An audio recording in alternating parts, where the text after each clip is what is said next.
আপনার কাছে কি এরকম প্রোডাক্ট নাম্বার আছে যেখানে এই প্রোডাক্ট নাম্বারের প্রথম তিনটি দেখতে পাচ্ছ আলফাবেটে আছে, মাঝের চারটি নাম্বার আছে এবং লাস্টের তিনটি আলফাবেটে আছে? আজ আমি দেখাবো এক্সেল ব্যবহার করে কিভাবে ফার্স্ট যে আলফাবেট এবং মাঝের যে চারটি নাম্বার এবং লাস্টের যে তিনটি লেটার আছে এগুলিকে কিভাবে আলাদা আলাদা করবেন, এবং শেষে আবার দেখাবো কিভাবে আলাদা করার পর সেগুলিকে কিভাবে আবার একই সাথে জয়েন করবেন। তো প্রথমে আমি দেখাবো কিভাবে এই প্রোডাক্ট কোড থেকে প্রথম যে তিনটে আলফাবেট আছে সেগুলিকে আলাদা করব।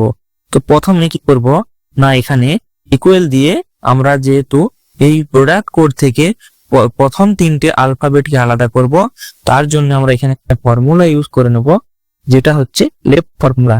এখানে লেফট সাইডের জন্য এখানে লেফট ফর্মুলা দিয়ে দিলাম।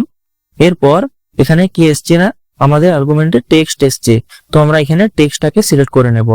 টেক্সট সিলেক্ট করে নেওয়ার পর এখানে কমা দিয়ে দেব। কমা দিয়ে দেওয়ার পর এখানে জিজ্ঞেস করছে, দেখুন নাম্বার অফ ক্যারেক্টার, আপনি লেফট সাইড থেকে কতগুলি নাম্বার প্রয়োজন। তো আমার যেহেতু লেফট সাইড থেকে তিনটে আলফাবেট আছে, তো আমি লেফট সাইড থেকে তিনটি নাম্বার আমি দরকার আমার। তো আমি 3 এখানে প্রেস করে দেব।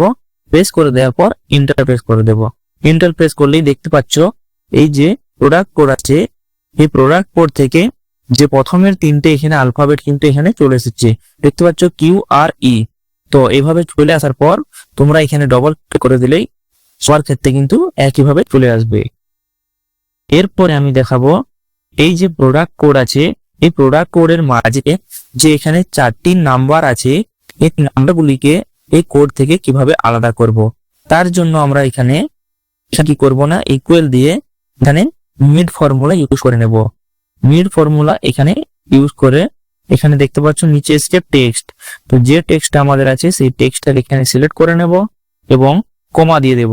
কমা দেওয়ার পর এখানে জিজ্ঞেস করছে, দেখুন স্টার্টিং নাম্বার বা স্টার্ট নাম্বার। আমাদের স্টার্ট নাম্বার যেহেতু এখানে আছে 2RE7, আমরা চাই যে এই 7 থেকে আমাদের স্টার্ট নাম্বার হোক। তো 7 এর জন্য আমাদের 7 আছে, দেখো স্টার্টিং থেকে কিউ হচ্ছে 1 2 3 4, আমাদের স্টার্টিং নাম্বার 4 দিয়ে দেব এবং কমা দিয়ে দেব। মানে আমাদের 4 নম্বর নাম্বার থেকে আমাদের কিন্তু এখানে নাম্বার দরকার, এই জন্য আমরা এখানে 4 লিখে দিয়েছি। এবং নাম্বার অফ ক্যারেক্টার এখানে জিজ্ঞেস করছে, আমি যেখানে 4 নিয়েছি এই 4 নাম্বার থেকে তোমরা কতগুলো নাম্বারকে নিতে চাও। তো আমি 4 থেকে এখানে আমি 4টি নাম্বার আমি এখানে নিতে চাই, কারণ আমার যেহেতু এখানে 4টি নাম্বার আছে, দেখতে পাচ্ছ 7 1 2 5। তো আমি চাই যে 4 নম্বরে যেহেতু আমাদের 7 আছে, তার জন্য আমরা এখানে স্টার্টিং নাম্বার 4 দিয়েছি। এবং আমাদের নাম্বার অফ ক্যারেক্টার মানে আমরা কতগুলি চাই, আমাদের কিন্তু 4টি ক্যারেক্টার চাই, যেহেতু 4টি নাম্বার এখানে আছে মিডিলে। তো তার জন্য আমরা এখানে 4 দিয়ে দিয়েছি। এরপরে এন্টার প্রেস করে দিলেই দেখতে পাবে এখানে চলে এসেছে 7125। 7125 কিন্তু এই যে প্রোডাক্টের কোড ছিল, এই কোডে এই মাই কিন্তু ছিল। তোমরা দেখলে কিভাবে এই মিড ফর্মুলা ইউজ করে প্রোডাক্ট কোড থেকে আমি এই যে মাঝের নাম্বারগুলো কিভাবে বের করলাম। এরপরে আমি নিচে গিয়ে ডবল ক্লিক করলেই সবার ক্ষেত্রে কিন্তু একইভাবে সেটা ইউজ হয়ে যাবে। এরপরে আমরা কি করব, এই প্রোডাক্ট কোডের যে লাস্টের তিনটে আলফাবেট আছে, এই লাস্টের তিনটি আলফাবেট এই নামটাগুলি আমরা যে লাস্টের তিনটি আলফাবেট আছে এগুলিকে এখানে আমি বের করে দেখাবো। তার জন্য এখানে ইকুয়াল দিয়ে আমরা এখানে রাইট ফর্মুলা ইউজ করব। রাইট ফর্মুলা এখানে ইউজ করে নেওয়ার পরেই দেখতে পাচ্ছ এখানে একটা অপশন চলে এসেছে না টেক্সট। তো তোমরা যে টেক্সট থেকে নাম্বার বের করবে সেই টেক্সটটা প্রথমে সিলেক্ট করে নেবে এবং কমা দিয়ে দিবে। তো এখানে জিজ্ঞেস করছে যে তোমরা এর রাইটের স্টার্টিং থেকে তোমরা কতগুলো নাম্বারকে তোমরা নিতে চাও। তো আমি যেহেতু এখানে 3টে আলফাবেট আছে, তো আমি এখানে 3টে নাম্বার নিতে চাই। কিন্তু রাইট ফর্মুলা ইউজ করার পর এখানে রাইট থেকে কাউন্টিং হবে, মানে এখানে আই আছে, আই থেকে কিন্তু কাউন্ট হবে। তো আই থেকে IPP এখানে 3টে ওয়ার্ড আছে, তার জন্য আমি এখানে 3 লিখে দিব। আমার লাস্টে 3টি নাম্বার চাই। এখানে 3 লেখার পর এন্টার প্রেস করলেই দেখতে পাবে এখানে অটোমেটিক চলে আসবে IPPI। এখানে যে 3টি এখানে আলফাবেট আছে এখানে কিন্তু চলে এসেছে। এরপরে আমি अगेन এইভাবে ক্লিক করে দেওয়ার পর দেখতে পাবে তোমার ক্ষেত্রে সিনটি খুব সহজেই কিন্তু এখানে অ্যাপ্লাই হয়ে গেছে। এরপরে আমি দেখাবো এই যে লেটার নাম্বার এবং লেফট এর রাইট এর যে নাম্বার এবং মিডিল যে নাম্বার প্রোডাক্ট কোড থেকে আমি আলাদা করে তোমাদের দেখালাম। এরপর আমি দেখাবো এই তিনটে কি আবার কিভাবে একসাথে যোগ করবে। তো যোগ করার জন্য বা জয়েন করবে তার জন্য তোমরা এখানে কি করবে, ইকুয়াল দিয়ে এখানে একটা ফর্মুলা লিখে নেবে, যেটা হচ্ছে তোমার কনক্যাটিনেট। এখানে কনক্যাটিনেট এখানে ফর্মুলা এইখানে ক্লিক করে নেবে। এই যে ফর্মুলা কনক্যাটিনেট, এই ফর্মুলায় ক্লিক করে নেওয়ার পর এখানে দেখতে পাচ্ছ টেক্সট 1 টেক্সট 2। তো তোমাদের যতগুলো টেক্সট তোমরা একসাথে জয়েন করতে চাও সেই টেক্সটগুলিকে একের পর এক সিলেক্ট করে নেবে। তো আমি প্রথমে কি করব, আমাদের যে প্রথম লেটার সে প্রথম 3 লেটারকে আমি সিলেক্ট করে নেব এবং কমা পেস্ট করব।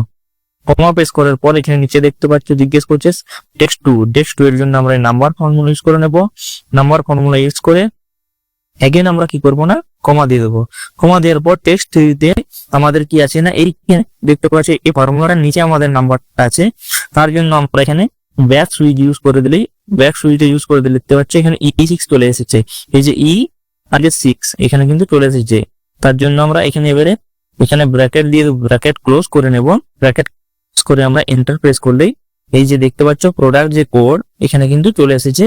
এর সাথে এই তিনটি আমাদের লেটার এখানে জয়েন হয়ে কিন্তু এখানে চলে এসেছে। এরপরে আমি যদি এখানে ডবল ক্লিক করি তবে সবার ক্ষেত্রে কিন্তু এই যে একইভাবে এই ফর্মুলা অ্যাপ্লাই হয়ে চলে এসেছে। তো বন্ধুরা আজকে একটু হতে দেখলে যে কিভাবে যে প্রোডাক্ট থেকে তোমরা তার যে আলফাবেট বা লেফট সাইডের নাম্বার কিভাবে বের করতে হয় এবং প্রোডাক্ট থেকে তার মিডিলের মাধ্যমে বের করতে হয় এবং রাইট সাইডে যদি কোনো নাম্বার থাকে সেই নাম্বার কিভাবে বের করতে হয়, এই সব বের করানোর পর তোমরা যদি আবার একসাথে কিভাবে জয়েন করতে হয় সেগুলো তোমরা শিখলে। ভিডিওটা ভালো লাগলে লাইক করবেন, চ্যানেলটা সাবস্ক্রাইব করে দিবেন। এক্সেল এর এরকম স্মার্ট ভিডিও পেতে চাইলে চ্যানেলটা কিন্তু সাবস্ক্রাইব করে রেখে